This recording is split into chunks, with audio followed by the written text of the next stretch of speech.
Tyler Robson, o homem que tirou a vida de Charlie Kirk, foi avisado que há uma grande possibilidade de ser condenado à pena capital.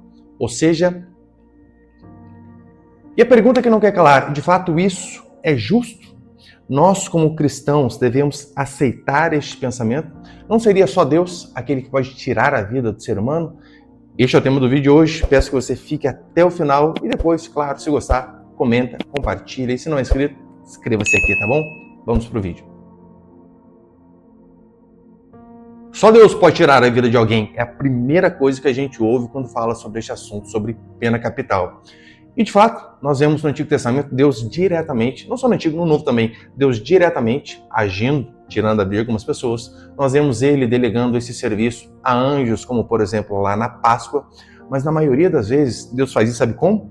Delegando a reis e ao Estado. E a pena capital, ela não é apenas algo lá do Antigo Testamento, ela de fato é um padrão para a justiça divina. Sim, começa lá em Gênesis. Você deve se lembrar, Deus, quando ele faz um pacto com Noé logo após o dilúvio, ele coloca ali algumas ordens que têm implicações para todos nós, inclusive hoje. Olha o que vai dizer Gênesis capítulo 9, versículo 6. Quem derramar sangue de homem, terá o sangue derramado pelo homem, porque Deus o fez à sua imagem.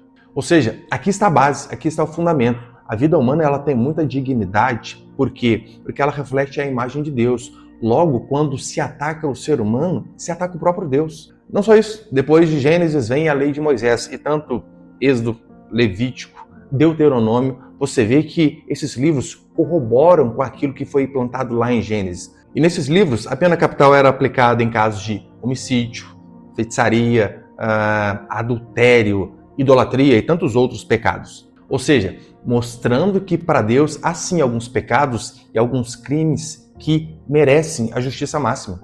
Êxodo 21:12, o texto diz: quem ferir um homem levando-o à morte, certamente será morto.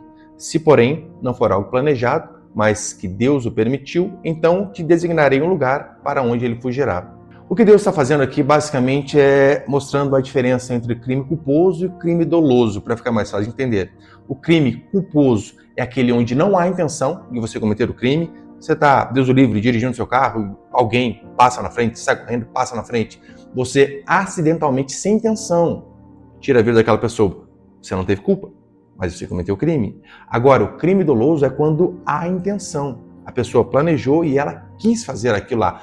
A estes, Deus disse, deve ser punido com morte. E é nesse mesmo texto de Êxodo 21 que mais adiante vai dizer assim: olho por olho, dente por dente, vida por vida, mostrando que de fato deve haver um padrão de justiça, não além e não aquém, mas algo justo. Imagine que alguém roubou o seu celular. O que uma pessoa dessa merece? Pastor, é um iPhone 16. Cadeira elétrica ela merece? Claro que não. Pena capital? Óbvio que não. Ela merece pagar de acordo com o bem que ela furtou de você. Aí chegamos no Novo Testamento e vemos que este princípio continua. E o instrumento que Deus usa para exercer, para executar alguém no Novo Testamento é quem? O Estado. Paulo começa Romanos 13:4 dizendo assim: não é sem motivo que a autoridade traz a espada, pois é ministro de Deus, vingador para castigar quem pratica o mal. E a espada, neste contexto aqui, não é apenas um símbolo de justiça, é um instrumento para exercer a pena capital. Martin Lloyd Jones vai dizer que aqui em Romanos capítulo 13, de fato a Escritura legitima o Estado como autoridade para exercer a punição final, a execução de alguém, não o ser humano, não o indivíduo, mas sim o Estado. Porque essa é a função dele. O Estado, como agente divino, ele tem o dever de punir aquele que faz o mal, em contrapartida proteger aquele que faz o bem. O próprio Jesus Cristo, quando Pilatos afirma que tinha autoridade para crucificá-lo, ou seja, para tirar a sua vida, olha o que ele responde: nenhuma autoridade teria sobre mim se de cima não te fosse dada. Ou seja, o próprio Cristo reconhece que quando a autoridade civil aplica a pena capital, ela está agindo de base à ordenação divina. Deus está chancelando aquilo ali. Pastor, então o senhor está dizendo que de fato não há graça para aqueles que são condenados a esse tipo de pena? Óbvio que não. Claro que não. Deus pode salvar até o pior dos pecadores. Todavia, isso não significa que a pena terrena seja anulada.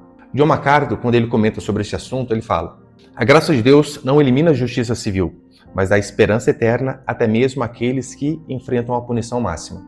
Ou seja, quanto a Tyler Robson, a nossa oração deve ser de fato para que ele se converta, para que ele se arrependa, para que ele entregue a sua vida a Jesus Cristo.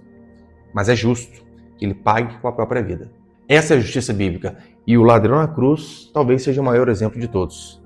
Ele olha para Jesus Cristo, ele se arrepende de seus pecados, Jesus o perdoa, Jesus garante a ele o céu, todavia o nosso Senhor não o livra da condenação.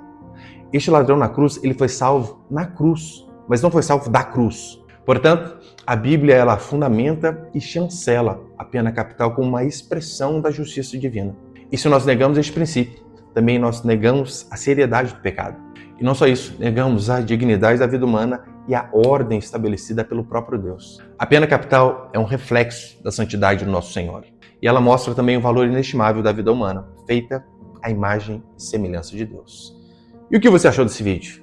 Comenta aqui embaixo, mesmo que score, não tem problema não. E se você não é inscrito, por favor, inscreva-se e compartilhe esse vídeo com mais pessoas, tá bom? Deus te abençoe, até a próxima.